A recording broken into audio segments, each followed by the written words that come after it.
Welcome to Can, the marketing podcast. I'm Ben from Human Digital, the B2B marketing agency. And I'm Steph from Q Marketing, making brands shine since ages ago. This week, we're talking nostalgia marketing. We're taking you back to a time when your biggest stress was rewinding a VHS and hoping someone didn't tape over. So grab your favourite Cabbage Patch Kid, dust off your Barbie dream house, and prepare to emotionally spiral over a dessert you only had at Christmas. Remember, we release a new episode every week, so make sure you hit that subscribe button.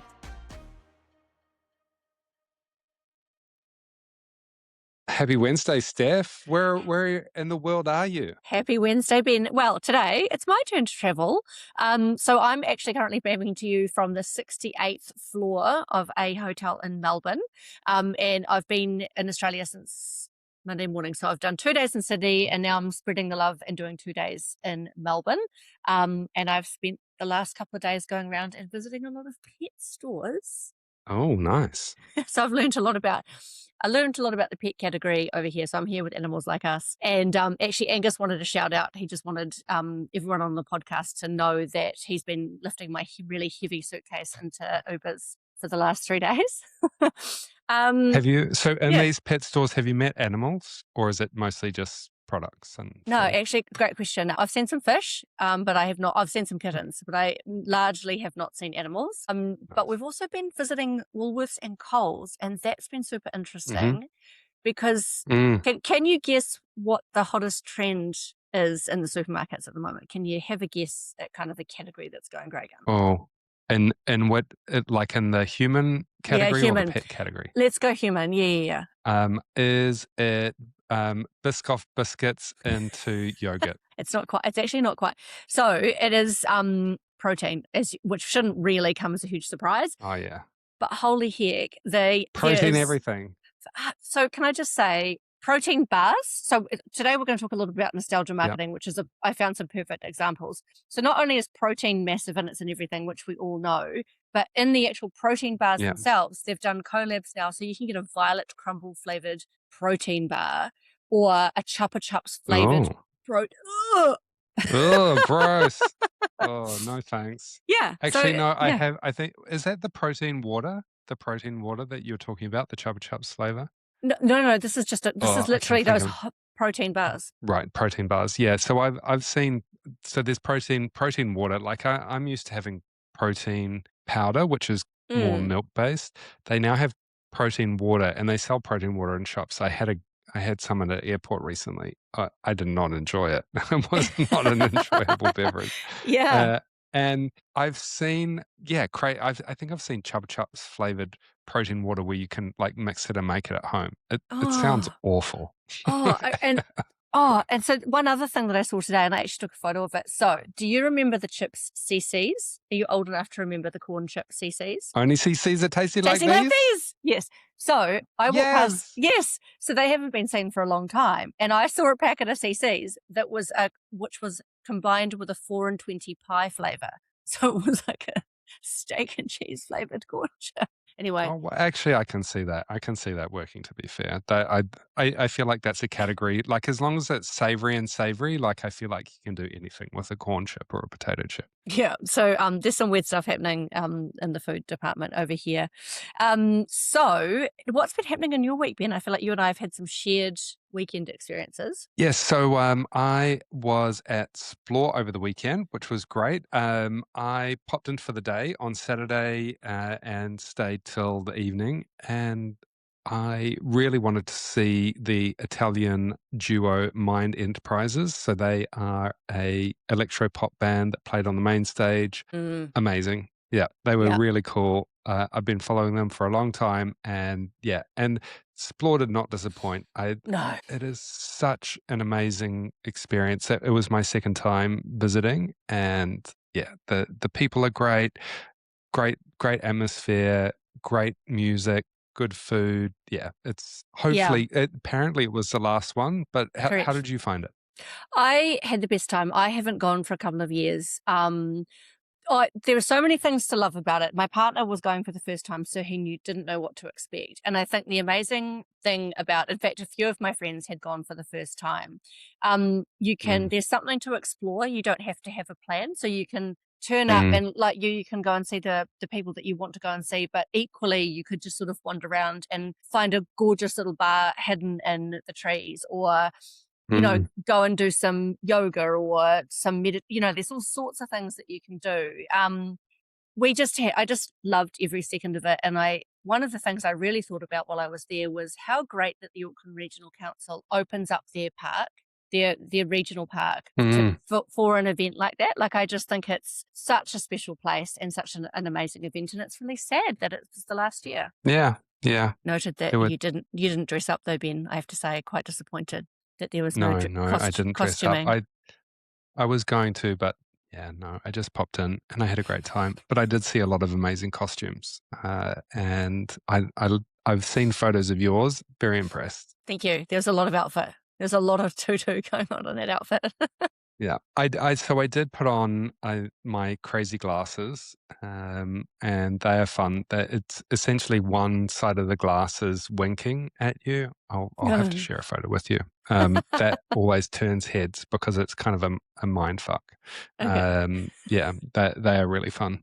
And then Right. I got back, and then I've been in the Ice House sales course over the last couple of days, which has been amazing. Love the Ice House, really good training, learning how to sell better. One of the key secrets from that course was learning how to educate in sales. And I think especially Ah. in the world of AI, where everyone can find out a little about a lot. How do you work with your prospects to educate them? And what was interesting Cool. was how marketing and sales work alongside each other. And obviously, we're both marketers. We also have to sell because we run agencies as well. But yeah, it was really good. So I highly recommend the Ice House. They do some amazing training. So anyone looking for a sales course, check out the Ice House. They do It was good. they do a range of courses too, right? Like, they have a whole suite of programs that they can offer business owners and people, as far as I'm aware. I know the guys from Between Hmm. Two Bears did their accelerator course. I can't remember what it's called now, but they raved about that, and it sounds like the quality of I guess the content in which they teach people is really amazing. So that's awesome. It's good. And as an organization, they are also behind some of the best known brands that we have in this country, including Yeah. Rocket Labs, Ideally, and many others. As you walk into the building, they kind of have a That walk Hall of of fame, Fame. and they have all the press releases on the wall. So yeah, amazing, just great. That's And cool. then this weekend, I will also be in Australia. I'm popping over to Sydney for Mardi Gras to spend time with Australian friends, Kiwi friends. I also have a really good friend from when I lived in the UK coming over. So I have done many Mardi Gras in my time, and I'm looking forward to this one as well. I can tell you that Sydney's ready for you, Ben. There is Mardi Gras Good. stuff everywhere, and it's cool. It's really Everywhere. exciting. Yeah, it's cool. I know. I mean, it kind of makes me wish I was staying for it, but yes, I think you'll have. I mean, obviously, you'll have a great time When are you coming back, Steph? tomorrow night. So four Tomorrow night. four four Brilliant. days. Yeah, 4 very busy days in Australia. As soon as Wow. we finish this podcast, I'm going to go find a wine bar. Right. So on to more serious news. There's Mm. been actually quite been a bit happening in the news this week. Do you want to kick us off? Yeah, so the first one is an AI related stories. WPP, which is the big mega network, has expanded its partnership with Adobe to embed Adobe's AI tools like Firefly and Experience Cloud deeper into their content creation engine. So this is a trend we expected to see, Mm, and this is an amazing partnership announcement between the two. Yeah, all of the big shops, if they haven't already, are further integrating AI. Th- This is all about delivering personalized content at scale. So I think there is a difference between uh, different types of content and which types of campaigns and channels they're going into.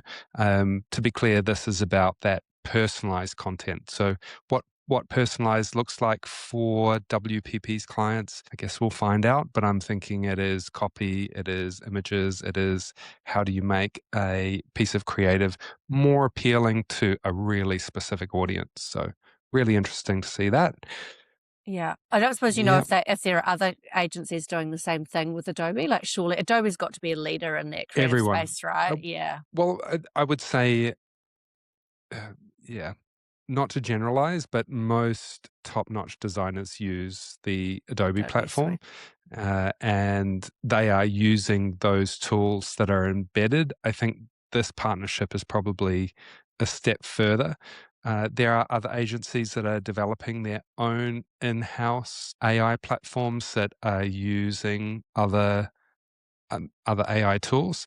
But yeah, Mm. essentially, if you're not using AI in your content creation, yeah, that it's you should just Yep. use it. Just test it. But not slop. Yeah. No slop. Yep. And then at and as specifically in Australia, so KFC has shaken up its creative roster. So they have appointed the Kiwi born agency special group, and they are now alongside Ogilvy. So KFC is looking to get some fresh creative energy into their campaigns. The restaurant category is super competitive, and Mm. you've got Wendy's and McDonald's. So yeah, they're trying to get share of wallet back.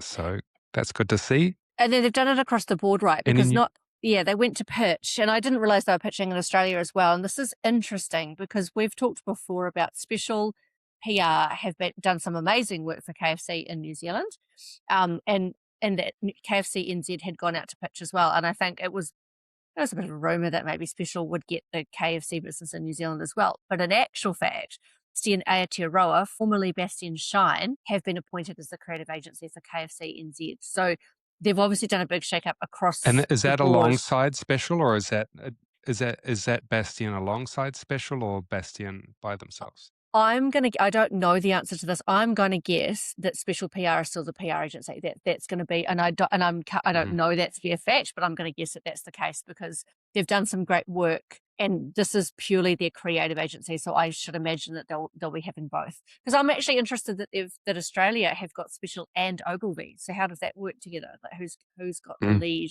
Who's the lead creative? I don't know. Some of the arrangements mean that all briefs go out to both, and they kind of have to compete for both. I don't know. It depends on the Mm, relationship that they've contracted. yeah, interesting. Or part of the group will use them, like TVCs will be Special and everything else will be best, Who knows? Who knows? But Yeah, it'd be they're interesting. So sharing, we'll apparently.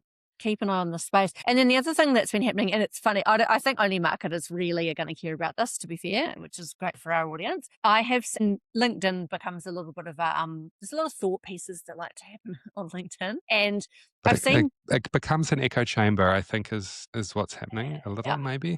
I would tend to agree with you on that. So, in the echo chamber of LinkedIn, and so we talked a little bit last week or the week before about the warehouse's decision to stop advertising for 8 weeks, and not so much the decision to stop advertising, but actually the fact that they announced it. And Thomas Barter, who Mhm. is closely associated with the Marketing Association, runs a really well respected marketing course. He's written marketing books. He's really highly respected in the marketing industry, has written a piece on LinkedIn about this and said it's really brave and really revolutionary. And this is what really good marketing looks like. And then you've got a whole bunch of other people who've come in and said, absolutely not, disagree. The idea of turning your marketing off Mhm. for eight weeks isn't enough to test if there are so many variables in testing whether your marketing is working. Yeah. Just going off air for 8 weeks possibly isn't a clear enough indication. And so I don't know, it's just a little bit of a get the popcorn out kind of moment, really, because marketers feel very passionate Mm. about this. So time I will feel tell. very passionately about it, and I think it is strategy. I think what you can learn in turning it off in, 4 to 6 weeks is what the short-term impact is, and Yeah. as we know that marketing, and especially brand building marketing, it builds up over months and even years. So, there's only so much you can learn in a little bit of time. Turning all of your marketing off for a year, ooh, that would be a Well, choice. people did that in COVID and it didn't work. So, but and I think I think if I was going to pull a point out of this, it would just be the fact that you'd announced it to the market. I think that the risk for me, my point of view on this is telling your competitors that you're going to pull out of advertising potentially could mean that your competitors go even harder. And it being over here Yeah. in Australia, Try I to think take market share. yeah, 100%. And I think spending some time over here with big box retailers, you can just see how competitive that market is over here. Like it's, but those big box retailers go hard for the dollar. 100%. Okay. So this week, what are we talking about, Steph? Okay. I'm excited about this topic. The other week I've seen the ads everywhere. I've seen out of home now, and I've seen, I'm getting served McDonald's are getting pop up from the app notifications. McDonald's have brought out, the cast of Friends, Rachel, Joey, Chandler, etc., as figurines to go with I guess, their purchase when you buy McDonald's. And that led me to think, hey, Have I you think been in this and got one? absolute no. Like, and this is what I want to talk about. I don't understand. So this is, I mean, I guess classic bloomer take on it. I'm like, hang on, I know that McDonald's do collaborations and licensed material for young children for Happy Meals. I totally get that. What I have struggled to really put together, who is buying a Rachel toy with their McDonald's and who is this appealing to? So I thought this would be a really good one to dive into. Millennials. Yeah, and Millennials. I think you're right. So because I did a bit of digging, and I think you're absolutely right. It's is this going to be enough for them to go in there and go, oh, Friends was such a great part of my, would they be teenagers when it was out? I don't know how old they've been, early 20s. Mm. So in terms of nostalgia, I mean, nostalgia is the act of looking back to better times, Yeah. and I think there's a little bit of confusion as to what nostalgia marketing is. It's been around for a while, but it is essentially looking to use a shared cultural memory to trigger an emotional connection, Yeah. typically with an older part of your demographic. Yeah. Is there a brand or memory that you have from your childhood that is particularly nostalgic, Steph? I've got an example. Okay. The one that springs While to you think mind of one. from my actual childhood, and I cannot imagine that this will make a comeback, but who knows? Cabbage Patch Kids, Ben. Okay. Yeah. Well, I mean, let's You know? say Labubus are the modern Cabbage Patch Kids, maybe. They're ugly cousins. What's your memory around Cabbage Patch? How do you remember them? So if you think about, I guess, if you think about it's being part of the cultural fabric, I suppose. And so when I was a child, Cabbage Patch Kids were the must-have toy. So there's always one. There's always one thing that everyone had to have. I can think about my sister's generation, and she would be a millennial. It would have been things like My Little Ponies or maybe Care Bears had a moment. So I can see that if you go hark back to that nostalgia, you are then trying to attract people who had a meaningful experience with that at a time when it was meaningful in their life.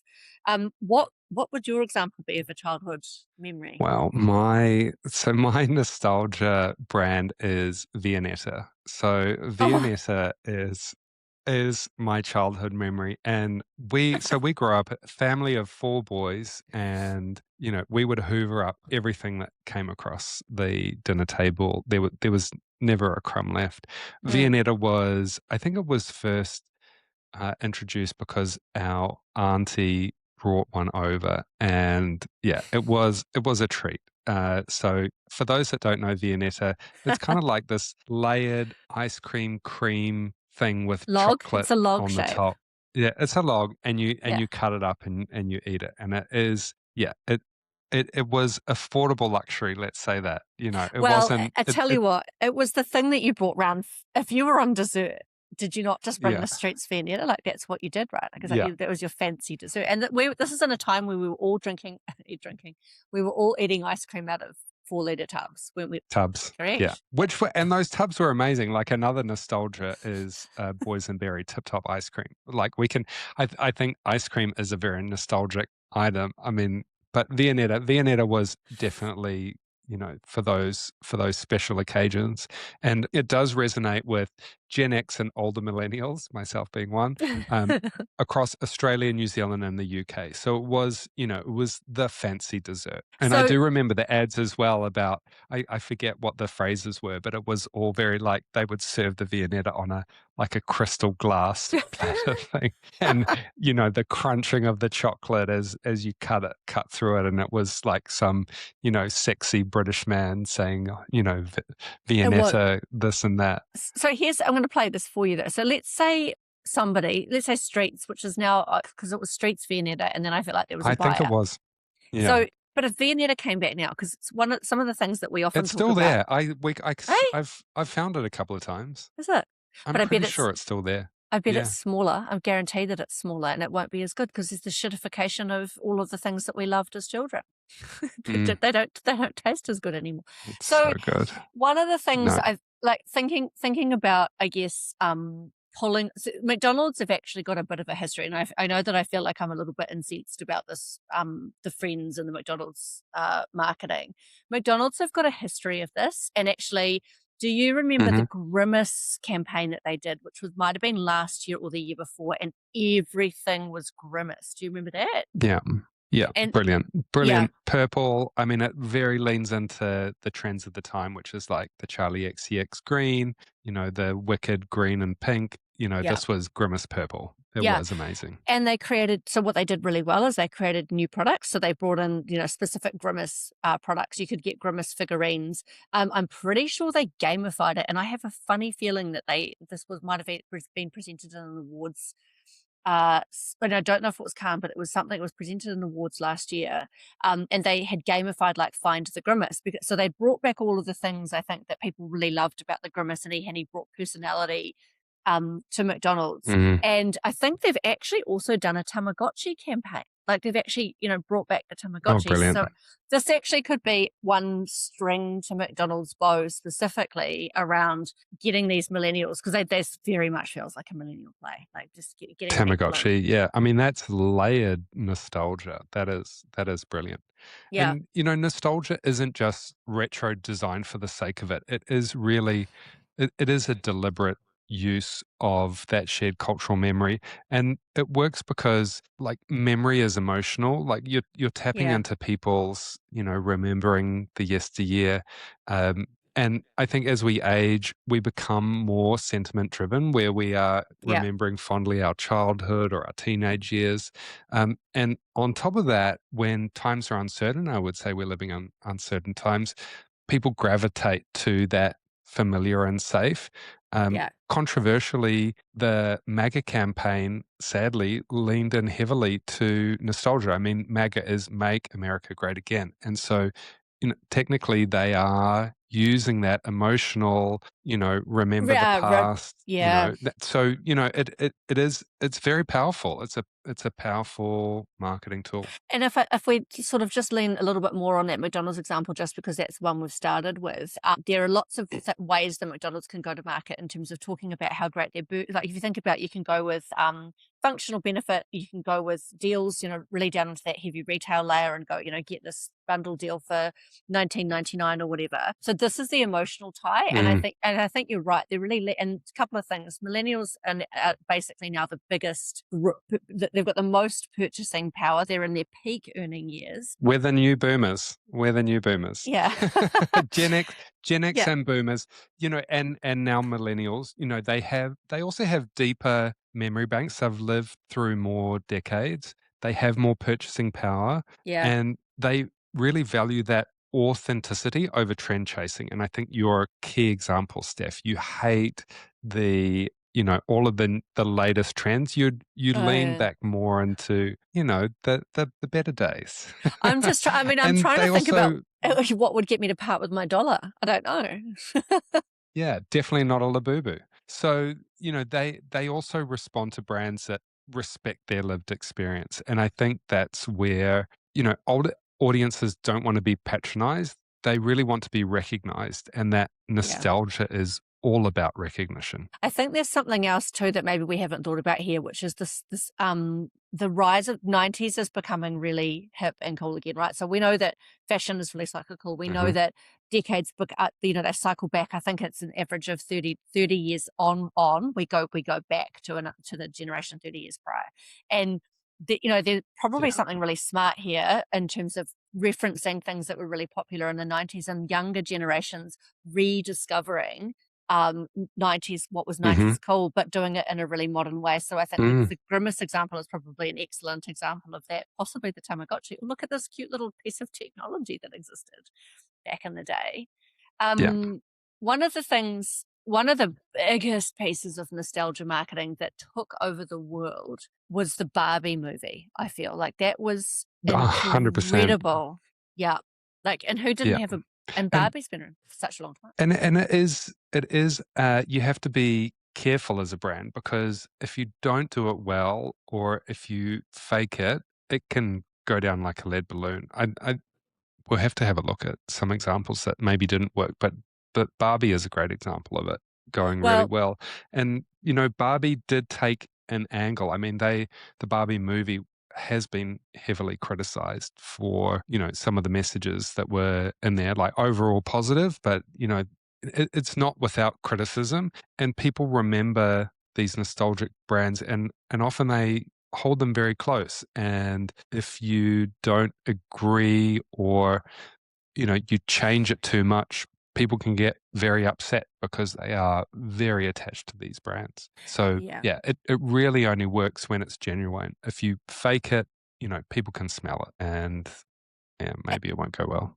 And what you want to do is build on those memory structures, not destroy them, right? And the other thing I would say, if you're a brand thinking about leaning into, and like let's say you're, I don't know, sitting in a business and you're like, let's find something that we can elevate our brand with and will hark back to this era. What you really want to do is make sure that it speaks to your customer base. So are you sitting on is your target customer potentially a millennial, and then picking the nostalgic moment that's going to appeal to your target market? You don't want to alienate them and kind of pick out something that the boomers would have been really into, because that's not going to resonate, and nobody will find that relevant. So that's that nice tie in the same way that we've talked about collabs being a really good fit, picking the nostalgic moment or the era that you're going to go back to that makes sense for your brand and for your target audience. Exactly. Yeah, and tying it back to the brand. And when you do that well, you don't just draw in the audience that grew up in that period. You then attract a new audience. As you say, you get new people coming in and joining. So we've time traveled. Steph had a few internet issues. So yes, we are now in the future coming to you live. I'm still in Auckland. Steph is back in Auckland. Welcome back. Thank you. I mean, nobody would have noticed. If you're just listening to us, you wouldn't know, but if you were watching us, you would see the delightful outfit change. So Yes. just answering that question, just in case anybody was wondering and they're watching on YouTube. So yes, we're back to finish off on. We're so dedicated to our craft. We want to finish off our nostalgia episode. Yes, and I also in the little break that we had, I did find my glasses that I wore. Oh. They are so much fun. So people cannot stop staring if you're wearing these. They are such a mind fuck. So Where, yeah, these are my party glasses. They're very fun. where did you get those from? I think I got them from eBay or something like that. But since I bought them, they have appeared in RuPaul's Drag Race. So they have this thing in RuPaul's Drag Race where they do the reads, where essentially they roast other queens. And these glasses have appeared in RuPaul's Drag Race. You saw them here first.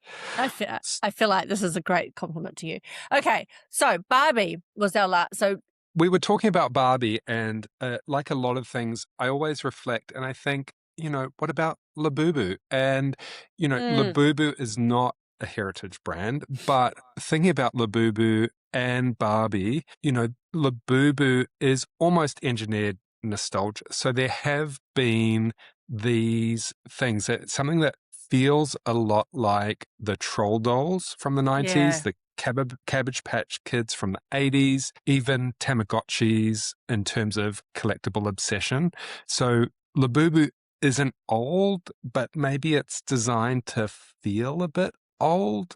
What do you think? Yeah, I wasn't expecting this to take this turn, but I like where you're going with this, and it's so probably less true nostalgia marketing in the true sense of the word, but actually, what are those things? It's the uniqueness. We've talked about the unboxing, but actually, this is more about the ugliness of it, right? So this is that appeal of finding something that's really unique and different. I mean, Cabbage Patch Kids were ugly. Troll Hmm. dolls were terrible. Very ugly. I mean, Yeah. thinking about that kind of familiar weirdness formula, it catches your attention. So Mm. troll dolls they were slightly ugly, slightly cute, a little bit chaotic.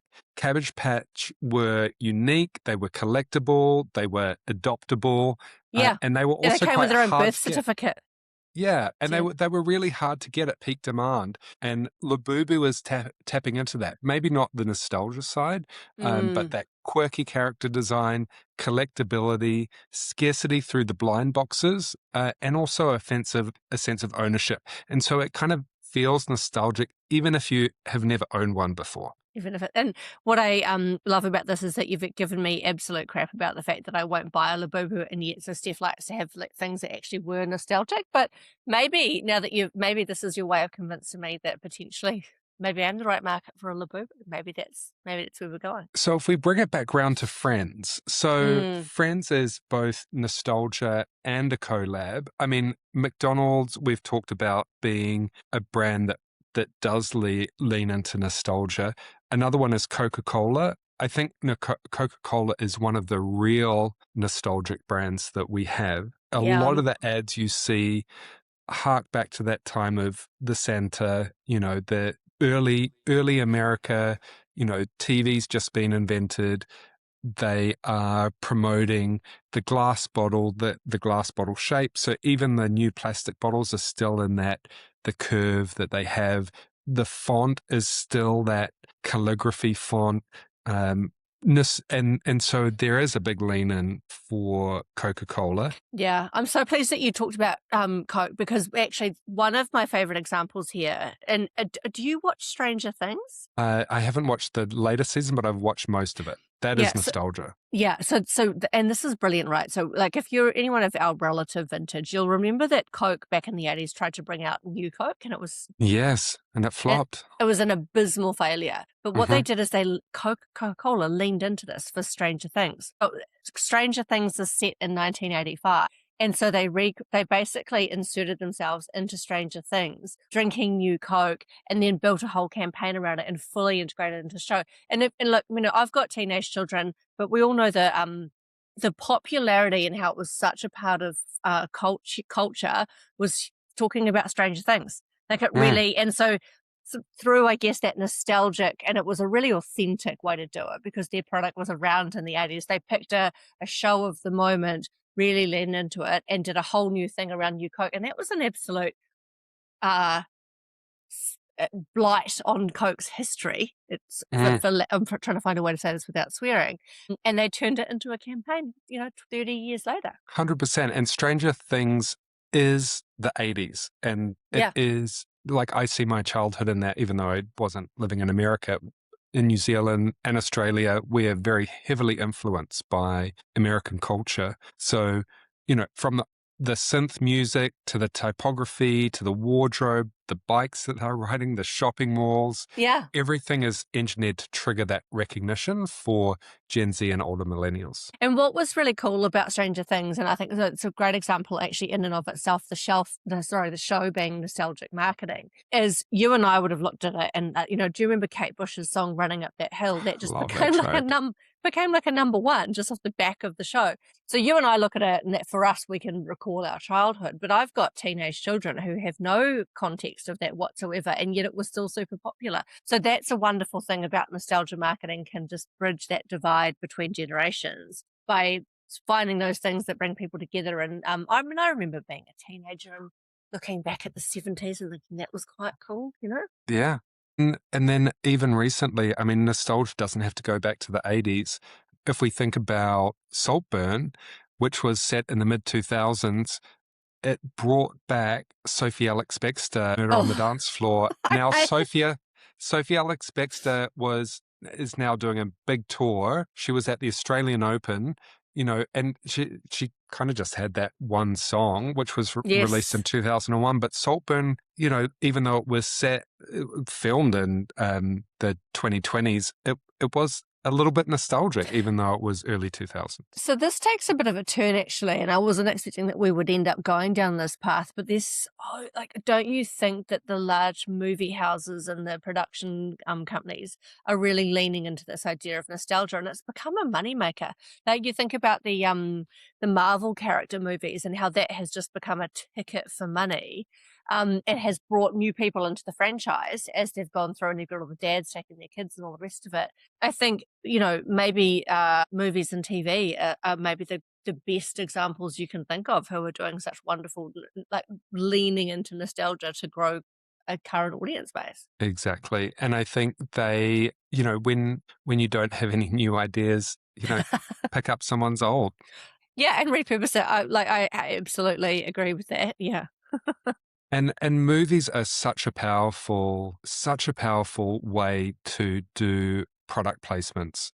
It's such a great opportunity. It's a Mm. core channel for a lot of brands, and putting your product into those times really signals that you've been around for a long time. So obviously Coca-Cola leaning in hard. Yeah, and doing it in an authentic way. Do you know what? I will probably jump in my soapbox a little bit. I'm in the middle of running a brief for a client who's experiencing a birthday.